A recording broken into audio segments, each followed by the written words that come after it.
Hi there everybody, welcome to my channel. Today we're going to do something different. For me personally, I sometimes get a little bit bored with my own food and then I'm looking for something to nibble on. So today we're going to do Scottish oatcakes and we're going to make them from the oat bran. So I'll show you. I had to tweak the recipe a little bit. So instead of butter, we are using olive oil. And we're just using a little bit of bicarb, so I will explain to you in detail how to do it. So we'll be back in a minute.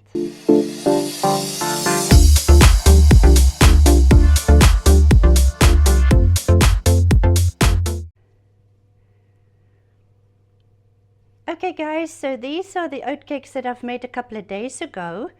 I've made them rectangles. This is 6. And this exactly, this amount would be a portion. So 6 oatcakes of about this size and this thickness. And I'll show you how to make those. So we'll talk through the ingredients quickly. Now, first of all, the oat bran. Sometimes I can't find the medium ground oat bran that I use for everything in my diet. And then I find the slightly coarser one. So what I do with the oatcake recipe is I use half and half. 60 grams of a medium ground and 60 grams of a coarse one. Now you can probably make these oatcakes just using the medium one, but I like using a little bit of coarse just for some texture. So if you can't find the coarse one, you can always add a little bit of seeds, sesame seeds or linseeds or something like that for extra crunch. So 60 grams, and then wheat bran, also 60 grams, and that's an allowed item because it's not going over into the tolerated amounts. And then I've got 1 teaspoon of bicarbonate of soda, and to give it some extra flavor, a teaspoon of caraway seeds. These are optional. If you don't like the taste of them, you can just leave them out. And then we're going to use 6 tablespoons of olive oil. And then I'm going to use 80 milliliters or 1/3 of a cup of boiling water. So we're just going to put that together now. So find yourself a nice big mixing bowl. There we go. It's literally just put it all in there. So the fine oat bran goes in the bowl. The medium to coarse oat bran. Then our wheat bran. Now I'll add the bicarb. See, there's no lumps in it. If there's any lumps, rub it between your fingers. There we go. And this is what's going to be the raising agent. In here, the caraway seeds. So that's all your dry ingredients. Now in here, in the measuring jug, I'm going to put our olive oil.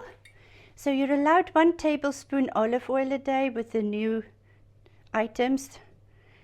So if you divide this recipe into 6 portions, your 6 tablespoons of olive oil will be perfect. So here we go, number 4 and number 5 and number 6.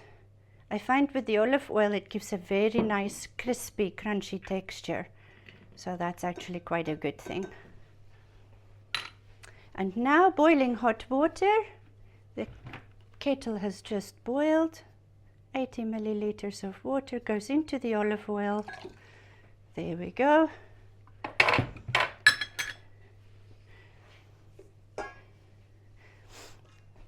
Now you don't need to stir that or anything. Give the dry ingredients a little mix by hand. Just make sure that bicarb is well mixed. And if you are using some seeds, you could also put some other herbs in if you want, some dried herbs. And now I'm just going to add the oil and the water in one addition. Mix it. You'll see it's just going to kind of come together in a bowl. If it looks a little bit too dry, add a few more drops water. It all depends on how fine or how coarse your oat bran is. So you'll see there now it's sticking together. It's quite a sticky mix. and quite crumbly. So I'm going to show you what you do. So what you do is you take a piece of cling film. You could also use some greaseproof paper if you prefer.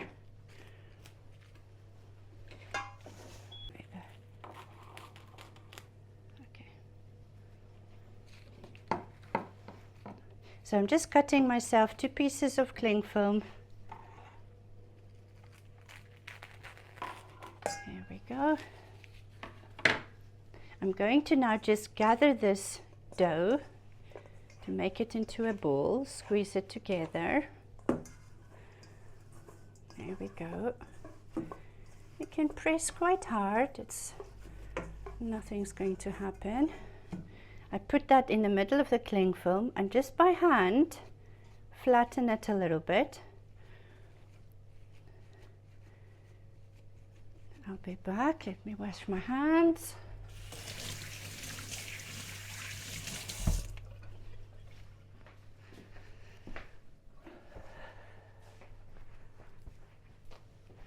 And now we're going to put another piece of cling film over this.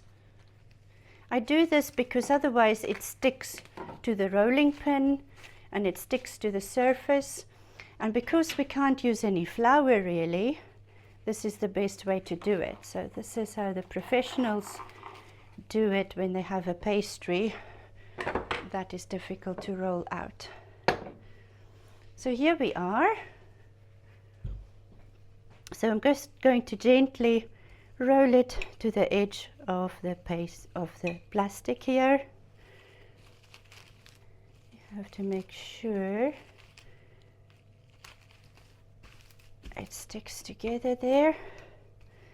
Now the thickness that you are looking for is at least 1/2 centimeter. You will not be able to handle the biscuits if they are less than 5 millimeters thick. They just break constantly. So try to get them at least 5 millimeters, 7, 8 is also good. You can make them 1 centimeter thick if you want, they'll just bake a little bit longer. So I'm just going to roll it a little bit more. I've got my baking tray here, so we are just going to try to roll it the same width as the tray. Doesn't have to be quite as long. There we go. Keep rolling it. It's almost to a good thickness now.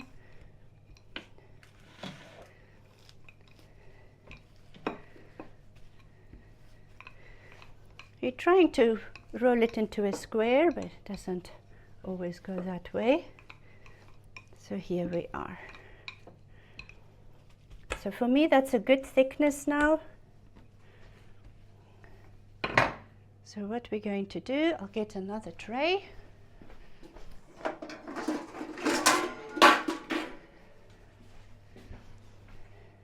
So I'm going to put tray underneath it. There we go. Then we'll lift up that top piece of cling film. Here we go. And now you've got your tray that's prepared with paper here. Put that on top. We're going to flip it over. There we go. And now we will remove this piece of cling film as well. Then you find yourself a ruler and a knife. And what I do is you're just basically scoring your biscuits. I sometimes use the width of the ruler. You can measure it out any way you like. Here we go.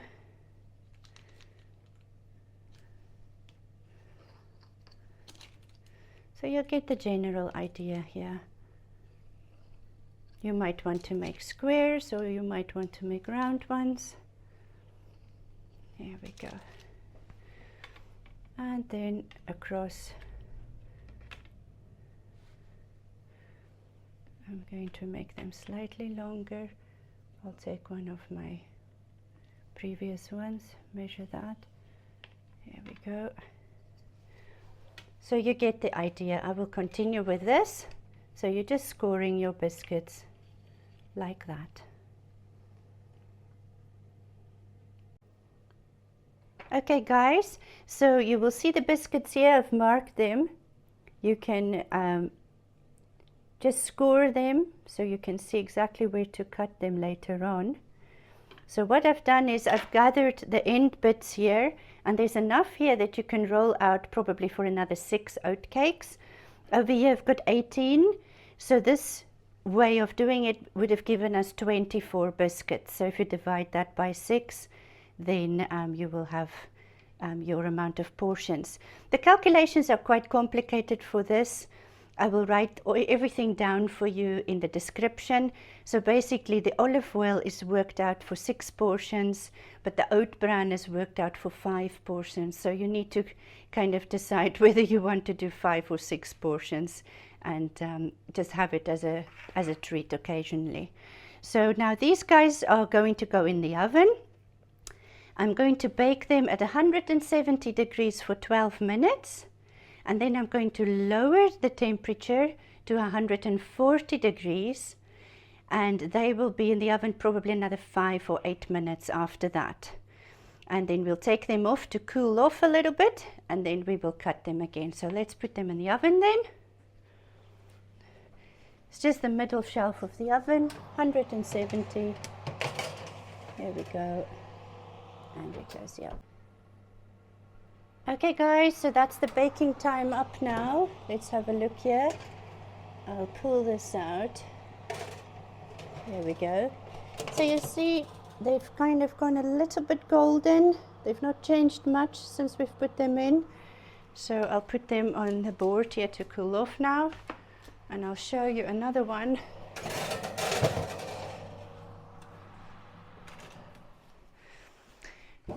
And this was what I made from the leftovers. So I made a slightly thicker one, and I just made a circle so you can cut it into quarters. So that's another way you can do that.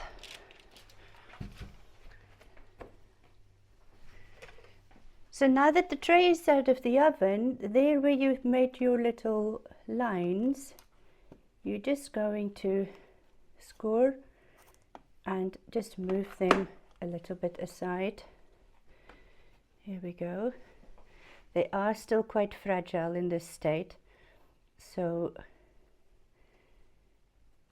just move them a little bit apart to cool off. So when they come out of the oven like this, it's basically impossible to handle them. So I'm going to show you the ones that I baked yesterday that's been in the fridge overnight, to serve them over here. But leave them to cool on the counter at least an hour, and if you want to be able to handle them easily, I would suggest put them in the fridge. All right, now let's see what we can do with these oatcakes. Over here I've got some oatcakes. I've just literally put a little bit of cream cheese on them, so they work really well with cream cheese. I'll show you when you try to put the cream cheese on, leave the biscuit on your hand and just put the cheese on like that. They are very delicate, like I said, and you might find it difficult to handle them. So you can also, instead of cream cheese, of course, I've got a bit of cottage cheese here, so we can do that. And just spoon the cottage cheese on top. There we go.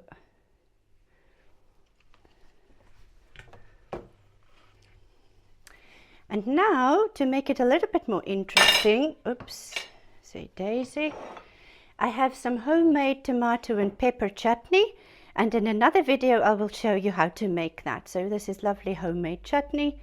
I'm just going to put a tiny bit on top of each cracker.